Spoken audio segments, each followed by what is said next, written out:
1985 அப்போ அவன் வந்துகிட்டு இருக்கான்.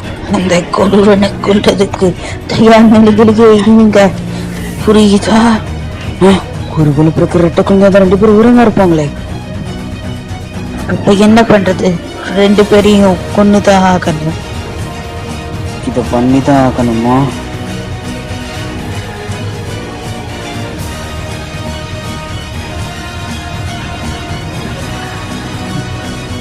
நாங்க இந்த அசகுரா ஃபேமிலி இருக்க வரைக்கும் நாங்க இந்த உலகத்துல ஒண்ணு பறக்க விட மாட்டோம்.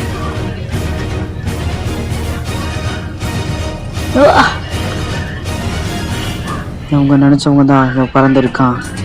நான் இப்படி நடக்க விட மாட்டேன். இறக்க போறேன். இப்படி நடக்க கூடாது. உன்னோட அசா கடிக்கணும். எல்லாரும் எனக்கு உதவி பண்ணுங்க.